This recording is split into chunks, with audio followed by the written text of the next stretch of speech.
Hello, YouTube. You thought I'd forgotten you, but no. And because I value you so much, like and subscribe, um, I'm here with important news for you. So I'd hate to think of you being left out of the loop. So the big deal is, drum roll, there's a cover for the third book of the library, the book that held her heart. And I'll show it to you. Ta-da! So more loveliness from Tom Roberts. You should pre-order that. I think that would be a sensible thing to do. There can't be many of them to go around, so I'd get in first. Um, and yes, there's a cheeky raven down there looking over his shoulder, and all sorts of excitement going on in the library. And I think it's probably the best book of the trilogy. It seems to have been doing emotional damage to a lot of people who've read it, so gird your loins. Um, and what else have I got to say? I've got to say, some stuff about the library trilogy in general. We've just passed 25,000 ratings on the book that wouldn't burn, so that's good going. Thank you very much, anyone who rated and or reviewed it. The two short stories, well, three really, because there's one here, but this is actually two short stories. I've written a fourth short story, and I'm going to publish them. I'm going to publish them um, in a collection, and it will be in not only electronic form but paper. I've been experimenting with putting out paper. So the first thing I did, which I may have talked about on a previous uh, video, is this. It's the collection of the three short stories for the Book of the Ancestor. This is a hardback version. It's an ARC, so it's you can read a copy. It's got that banner across it, and there's paperbacks as well. So, if you want to read more about Nona and her friends, and you like paper, this is the thing to get. And because that went well, I thought, well, those people in America who have been reading Road Brothers for 7 years in only electronic format, they might like a paper copy. So, in the UK, we've had for quite some time the hardback with Kim Kincaid's excellent art on the front. Um, and we've had a paperback with Jason Chan's excellent art on the front. Um, but in America, crickets. So I went to work, and we now have a 210-page paperback, which you can buy, and that's got Pen Astridge's cover on it. Um, and I've been struggling to get a hardback. I've got a hardback because they sent me the author copy, um, again with the arc on the front. But then they sent me a letter saying, "Can you prove to us that you have the rights to publish all of this? Because we've detected that it's been out there elsewhere." And my argument was, literally days ago, you just published the paperback, and for the past 7 years, you published the ebook, and it's got exactly the same words in it, and you sold thousands of copies of that. So just put this out, don't you? And it's just hanging there in limbo. And I suspect in due course they will try and freeze my account and give me all sorts of problems.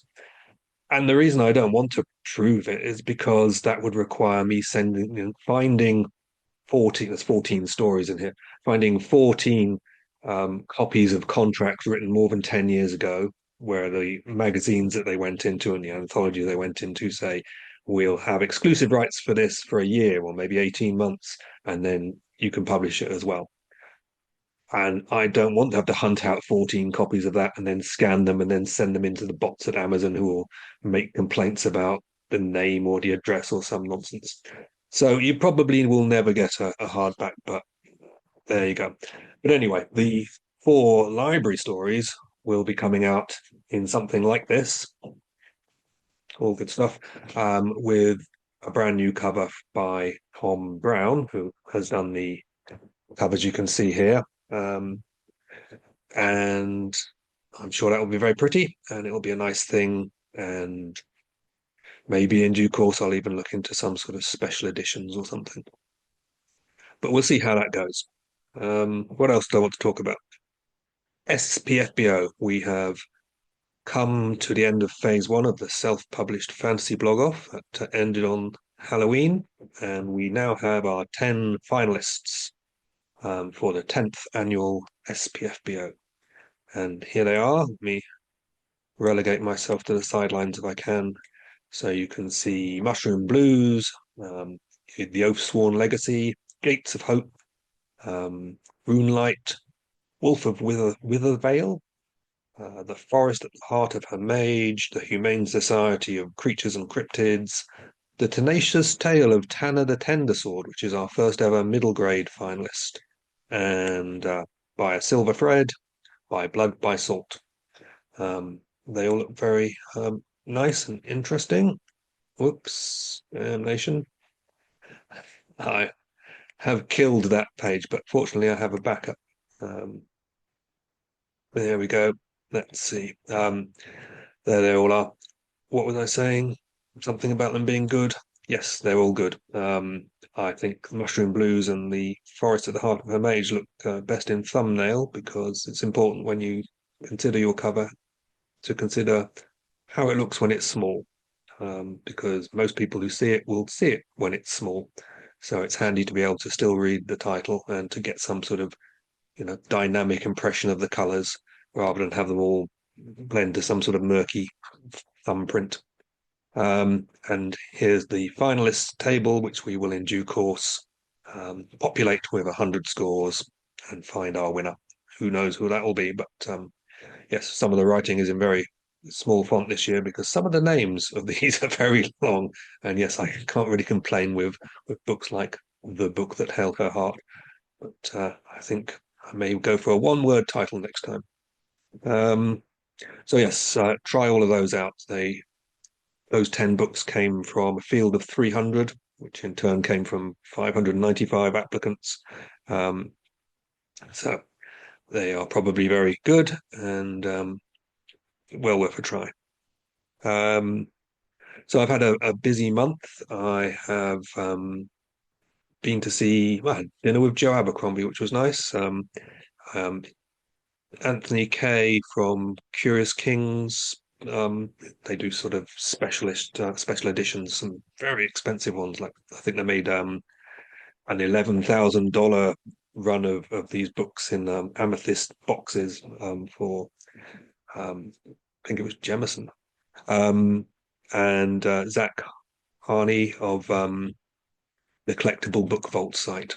They sort of invited me along, so I went, and Joe was on good form. And then later that month, I was in the Waterstones in Bath, which is the same, about 50 meters from where I had dinner with Joe, um, uh, doing a book launch for John Gwynn's latest, the end of his most recent trilogy. And it was very nice to meet John. I had been communicating with him over, well, almost 15 years, I guess, but never met him. So we had dinner beforehand, and then we were up on stage answering questions, and then there was a very long signing session, which was nice to meet people. And I spent 2 weeks in hospital with my daughter. She's out now, but she had had quite a long stint of not being in hospital, which had allowed me to go to a number of cons and things, which was nice. I most recently went to Worldcon, and then just last month now, BristolCon, which is always fun. BristolCon had its first ever 2 days. It's normally a one-day thing, and we had an SPFBO panel where finalist coins were awarded to any finalist who turned up, which in this case was J.E. Hannaford with Gates of Hope, and a former winner, Rob Hayes, collecting his second coin because he had two finalists. I will plow on because I don't want this to be too long, so I'll just talk about what I've been reading recently, which is I have finished The Land of the Living and the Dead by Shauna Lawless, which is the third book in her trilogy called Gale Song, I think. Excellent book. It's a very good read. She's a fine writer. You should have fun with those.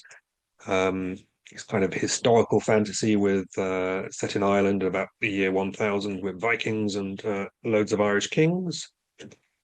I bought myself a copy of Howard Andrew Jones's Lord of a Shattered Land, and this is because, well, I've read one of Howard's books before, which was great. And he'd sent me the electronic copy of this about a year ago, and I didn't get around to reading it. But then I discovered that he unfortunately has terminal cancer, so I thought I would get myself a hard copy and read that.